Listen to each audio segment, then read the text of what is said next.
کہ اللہ نے ان کا ذکر قائم کر دیا. لیکن اگر آپ دوسری طرف سے دیکھیں, ریورس انالیسز میں دیکھیں, تو ان لوگوں کا ذکر بھی تو معاشرے میں ہوتا ہے جو کہ اچھے نہیں ہیں.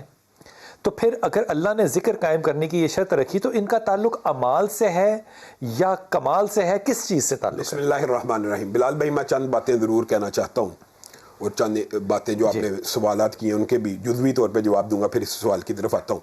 سب سے پہلی بات یہ ہے کہ ہم نے رسول اللہ صلی اللہ علیہ وسلم سے اس کی اہمیت بھی سمجھنی ہے. طریقہ بھی ہمارے نزدیک وہی عبادت کا جائز ہوتا ہے جو رسول اللہ صلی اللہ علیہ وسلم بتلا دیں, لیکن اس کا فضل اس کے علاوہ نہیں. اس کے علاوہ عبادت کے اندر اپنی مرضی تو نہیں چل سکتی. یاد میں نہیں, میں یہی عبادات کے جو بھی افعال ہیں ان کے اندر یاد عبادت ہے, اللہ کا ذکر اللہ کی عبادت ہے. اچھا میں اس کی ایک مثال, میں آپ کو حدیث بتاتا ہوں, پھر اس کو اکیڈیمیکلی تھوڑا سا بڑھائیں گے بات کو. سنن ابن ماجہ کی حدیث ہے اور حضرت ابو درداء اس حدیث کے راوی ہیں.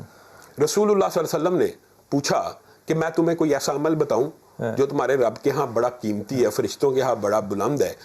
اس بات سے بہتر ہے, کس بات سے؟ تم سونے اور چاندی کو خرچ کرو, اور اس بات سے بھی بہتر ہے کہ تم کافروں سے جہاد کرو, اور اس بات سے بھی بہتر ہے کہ وہ تمہاری گردنیں کاٹے تم ان کی گردنیں کاٹو. اس سے بھی بہتر ہے. آپ مجھے بتائیں کہ تمہاری گردن کٹ جائے اور تم ان کی گردنیں کاٹو, تو صحابہ متوجہ ہو گئے کہ یہ بہت کوئی اہم بات بیان ہونے لگی ہے. اللہ کے رسول آپ ایسا عمل ہمیں ضرور بتلائیے. تو نبی کریم صلی اللہ علیہ وسلم نے ایک جملے میں جواب دیا, ذکر اللہ, اللہ کا ذکر کرنا ان تمام کے تمام اعمال سے بھاری ہے. جو زبیر بھائی نے بات کی ہے نا کہ اللہ کی یاد میں مستغرق ہونا, یا جو چشتی بھائی نے بات کی, یہ بھی حدیث سے ماخوذ ہے. کیا نبی کریم صلی اللہ علیہ وسلم نے فرمایا کہ جب بندہ اللہ کا ذکر کرتا رہتا ہے نا, کرتا رہتا ہے, تو اللہ آسمان کے اوپر اس کا ذکر کرتے رہتے ہیں. اور یہ حدیث بھی صحیح ہے, اللہ تعالیٰ فرشتوں میں اس کا ذکر کرتے ہیں. اور نبی کریم صلی اللہ علیہ وسلم نے فرمایا رب بندے کے گمان کے مطابق ہے, جی میں یاد کرو رب بھی جی میں یاد کرتا ہے, جیسے انہوں نے اس حدیث کی طرف اشارہ کیا. پھر کیا ہوتا ہے, وہ ذکر کرتا رہتا ہے, تو اللہ تعالیٰ جبریل امین کو مخاطب ہو کے کہہ دیتے ہیں, اے جبریل میں فلاں ابن فلاں سے محبت کرتا ہوں, تو بھی اس سے محبت کر. جبریل آسمان پہ اعلان کرتے ہیں, پھر اس کی محبت کو, جیسے یہ کہہ رہے ہیں نیک لوگوں کی محبت زمین پہ پھیل جاتی ہے. پھر وہ زمین کے اوپر کیسے پھیلتی ہے؟ جبریل امین اس فرشتوں کو حکم کرتے ہیں تم ان سے محبت کرو, پھر ان کی محبت کو زمین میں اتارا جاتا ہے اور مخلوقات ان سے محبت کرنا شروع کر دیتی ہے. اور جو دوسری ایک روایت ضمنی طور پہ آئی ہے وہ صحیح مسلم کی روایت ہے. حضرت امیر معاویہ خود اس کو روایت کرتے ہیں, جیسے انہوں نے بیان کیا نقشبندی بھائی نے, کہ حضرت ابو بکر اور حضرت عمر مختلف طریقوں سے ذکر کرتے. اسی طرح صحابہ نبی کریم صلی اللہ علیہ وسلم کی آمد کا ذکر کر رہے تھے. یہ ذکر جو ہے یہ صرف قرآن ہے؟ نہیں, مختلف ذکر جو صحیح سنت اور حدیث سے موجود ہیں, سبحان اللہ, الحمدللہ, واللہ اکبر, حتیٰ کہ حدیث کے الفاظ کیے ہیں کہ آپ یہاں پہ بیٹھ کے ایک دفعہ کہتے ہیں نا سبحان اللہ, ایک مرتبہ کہتے ہیں اللہ اکبر, تو یہ ذکر آسمان کو چیرتا ہوا عرش الہی کے گرد چکر لگاتا ہے, جس کی آواز بھی حدیث میں موجود ہے مکھیوں کی, شہد کی مکھیوں کی بنبناہٹ جیسے ہوتی ہے. اور یہ کیا کر رہے ہوتے ہیں طواف کرتے ہوئے؟ اللہ کو یاد کرا رہے ہوتے ہیں کہ اللہ فلاں, اللہ کو تو پتہ ہی ہوتا ہے کہ فلاں بندے نے اس وقت یہ سبحان اللہ کہا. میں اس روایت کو بیان کرتا ہوں, پھر آپ دیگر بات کرنا. وہ یہ ہے کہ صحیح مسلم کے اندر یہ حدیث صحیح موجود ہے کہ صحابہ ذکر کر رہے تھے اللہ کا, کوئی نبی کریم صلی اللہ علیہ وسلم کی مدینہ کی ہجرت کے بارے میں, کوئی اللہ کی بڑائی کے بارے میں. تو رسول اللہ صلی اللہ علیہ وسلم نے آ کے پوچھا تم کیا ذکر کر رہے تھے؟ مسجد میں بیٹھے تھے. مسجد میں بیٹھے, انہوں نے کہا اللہ کا ذکر کر رہے تھے اور آپ کے باسط کا ذکر کر رہے تھے, آپ کے مبعوث ہونے کا.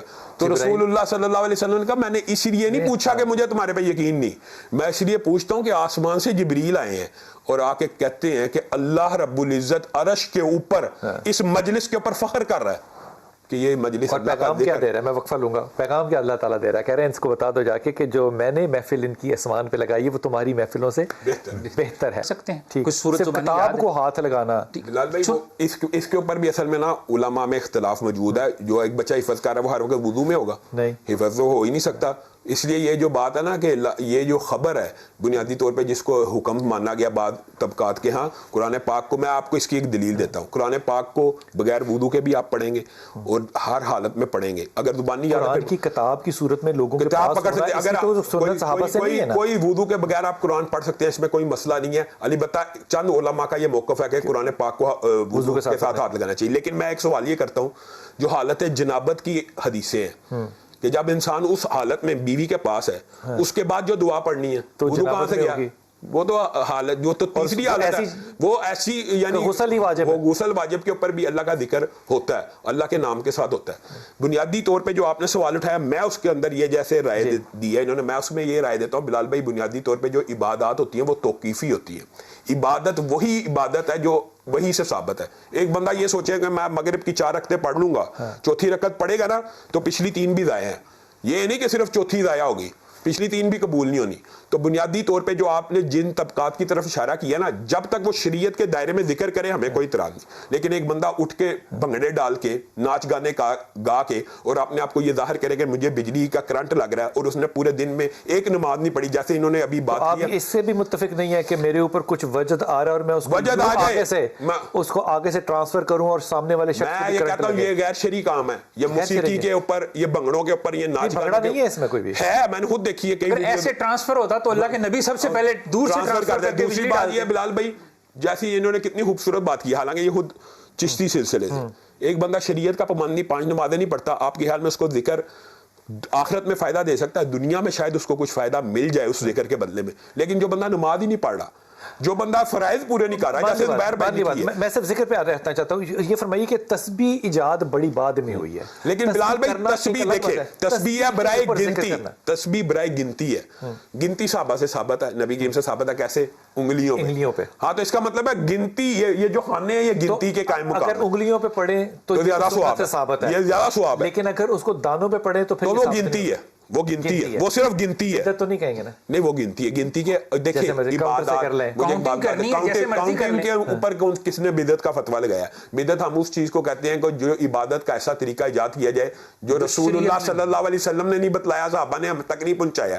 وہ عبادت کا جو مرضی خوبصورت وقفہ لے کے واپس آتا ہوں, آ کے اپنے تمام میں یہاں پہ کرنا چاہتا ہوں. 2 عبادات ایسی ہیں قرآن پاک میں کہ جن کو دکھلا کے کرنا بھی اس کی اجازت ہے. ان میں سے ایک ذکر الہی بھی ہے, اس نیت کے ساتھ ذکر کرنا کہ شاید میرے ذکر سے یا میری تذکیر سے یا میرے وعد و نصیحت سے اگلا بندہ متاثر ہو جائے گا, تو یہ بھی درست ہے. دوسری بات یہ ہے نیت ہے نا, پیچھے نیت ہے, انما الاعمال بالنیات. دوسری بات ہے انفاق فی سبیل اللہ, اس کے اندر سرن کا ذکر بھی ہے اور اعلانیہ کا ذکر بھی ہے. اسی طرح ذکر بھی اعلانیہ ہو سکتا ہے اور سرن بھی ہو سکتا ہے. اسی انفاق فی سبیل مراقبے میں جا کے ذکر کرنا. کیونکہ میں ایک بات ان کی پہلے تائید میں ایک حدیث میرے دماغ میں آ گئی ہے کہ یہ نہ لوگوں کے دماغ میں ہے کہ ہم ذکر کے اس طرح اللہ کے ذکر کرنے کے خلاف ہیں. صحیح حدیث ہے یہ بخاری مسلم کی متفق ہے. لوگوں کے دلوں میں کیا لوگوں کے دل میں, کئی لوگوں کے دل میں آیا تھا نا کہ اہل حدیث ذکر کی شاید مجلس یا اللہ رسول کا ذکر ہو رہا تو اس کے خلاف ہے. تو یہ صحیح حدیث کے اندر عجیب علم دیتے ہیں. نہیں میں تو تائید میں کر رہا ہوں, میں تو تائید میں حدیث پیش کر رہا ہوں کہ اللہ رب العزت نے چند فرشتوں کی, یہ حدیث صحیح ہے اور دونوں کتابوں میں, حدیث کی اکثر کتابوں میں موجود ہے, بخاری مسلم میں بھی موجود ہے, کہ اللہ تعالیٰ نے فرشتوں کی ایک ٹولی مقرر کی ہوئی ہے جو ذکر کی مجلسوں کو ڈھونڈ رہا ہوتا ہے, ذکر کی مجلسوں کو ڈھونڈ رہا ہوتا ہے, اور اللہ کے فرشتے اس مجلس میں آتے ہیں اور مجلس کی پوری رپورٹ اللہ کے پاس لے کے جاتے ہیں. اللہ تعالیٰ کو اس مجلس کی رپورٹ پتہ ہے, اللہ کو پتہ ہے, لیکن فرشتہ کہتا ہے ہاں جی کیا کہہ رہے تھے, اللہ اکبر کہہ رہے تھے, اللہ آپ کی بڑائی بیان کر رہے ہیں. ہاں مجھے دیکھا نہیں دیکھا, اگر دیکھ لیتے تو ان کا ایمان بڑھ جاتا. جنت مانگ رہے تھے, گھوڑے کے پاس صحابی جو ہے وہ تلاوت قرآن کر رہے تھے, مانگ رہے تھے, جہنم سے پناہ مانگ رہے. کیا دونوں کو دیکھا؟ میں حدیث کو مختصر کرتا ہوں, یہ حدیث بہت لمبی ہے. کیا جنت کو دیکھا؟ نہیں دیکھا. اگر دیکھ لیتے تو اس کی اور تما کرتے. جہنم دیکھی ہے نہیں دیکھی, اگر دیکھ لیتے تو ہمیشہ کے لیے اس سے بچ جاتے. تو اللہ تعالیٰ نے وہاں پہ جو الفاظ ہے صحیح حدیث کے وہ یہ ہیں, یا فرشتوں گوار ہو میں نے ان سب کو معاف کر دیا. اب جب یہ الفاظ کے فرشتہ ایک دم کھڑا ہوا, فلان لیس منہم, فرشتہ کہتا ہے اے اللہ ایک بندہ مجلس ہو رہی ہے مسجد کے اندر, کر رہا تھا ویسے ہی بیٹھا تھا. نہیں میں مثال دے رہا ہوں, ایک بندہ آیا مسجد کے اندر ذکر ہو رہا ہے, اللہ رسول کی بات ہو رہی ہے, وہ سینٹری والا وہ بجلی ٹھیک کرنے آیا ہے, تو ایک فرشتہ کھڑا ہو کے اللہ کو کہتا ہے کہ انما جالی حاجہ, وہ تو کسی اور کام کے لیے آیا تھا. تو اللہ رب العزت نے جواب دیا ہم الجلساء لا یشکا جلیسہم, یہ ذکر کی ایسی مجلس مجھے پسند ہے کہ اس میں بیٹھنے والا جس بھی کام آیا ہے میں نے اس کو معاف کر دیا. یار خدا کی قسم کیا بات ہے یار, کیا رب ہے, کیا رب ہے. تو پھر یار کیا بات ہے یار. حضور اقدس اب یہ بتائیے کہ اللہ تعالیٰ جب کہتا ہے کہ تم مجھے یاد کرو گے میں تمہیں یاد کروں گا, جب اللہ کی یاد میں وہ شخص ہوگا کیا اس کی کیفیت بدلے گی؟ ویسے میں آپ کو ایک بات بتاؤں, یہ جو ہے نا یہ تو اعزاز آپ عام دنیا کے اوپر ذرا دیکھیں.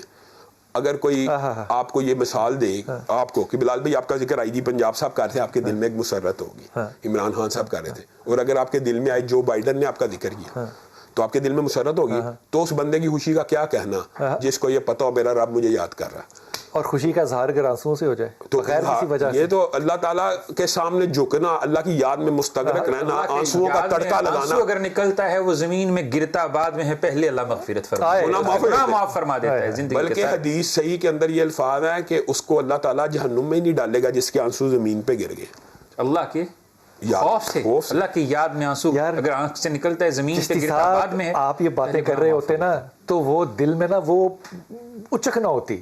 جب یہ بات حافظ کہہ رہا ہے نا تو خدا کی قسم وہ کیفیت ہی بدل جاتی ہے کہ یار کمال آدمی ہے. اور یہ جو آپ نے بات کی نا کہ لوگ یہ سمجھتے ہیں، ان کے لیے انا للہ پڑھا جا سکتا ہے اور ان کی ہدایت کے لیے دعا بھی کی جا سکتی ہے. حضور اقدس آپ کا پسندیدہ ذکر کس عمل کے ساتھ ہوتا ہے؟ دیکھیے بلال بھائی، سبحان اللہ والحمد للہ ولا الہ الا اللہ واللہ اکبر ولا حول ولا قوت الا باللہ، اور اس کے ساتھ اگر استغفر اللہ ملا لیا جائے تو ذکر کی یہ 6 کی 6 قسمیں اس میں آ جاتی ہے کہ اللہ کی تسبیح بھی بیان ہو رہی ہے، اللہ کا شکر بھی ادا ہو رہا ہے. اور لا الہ آپ کو پتہ بہترین کلمہ ہے کہ جو بندہ لا الہ الا اللہ کہتے ہوئے دنیا سے چلا گیا، پھر یہ حدیث بھی صحیح ہے کہ معاذ اللہ کے اوپر واجب ہے کہ پھر اس کو آگ میں نہ ڈالے. تو یہ ذکر اگر آپ ان 6 کو اکٹھا ملا کے پڑھیں گے تو اس کے بارے میں صحیح حدیث میں اس کے فضائل اور اجر بھی بہت زیادہ ہے. انتہائی ممنون، انتہائی ممنون، انتہائی ممنون. یہ جو بات ہے نا، یہ یقین کیجیے میرا دل نہیں کر رہا کہ بات کو ختم کیا جائے. بات جو ہے وہ ابھی شروع ہوئی ہے، لیکن بہرحال وقت کی قید ہوتی ہے، دنیا کی قید ہے. لیکن اس بات کو ذہن میں رکھیے گا کہ جب اللہ تعالیٰ آپ کا ذکر کر رہا ہو اور آپ کی آنکھوں سے 2 آنسو ڈھل جائیں اور آپ کے پاس کوئی مقدمہ نہ ہو کہ میں کیوں غمزدہ ہوں اور کیوں خوش ہوں، یقین کیجیے وہ لمحے ہوتے ہیں صرف ہاتھ پھیلا کے، جھولی پھیلا کے اللہ سے دعا کرنا.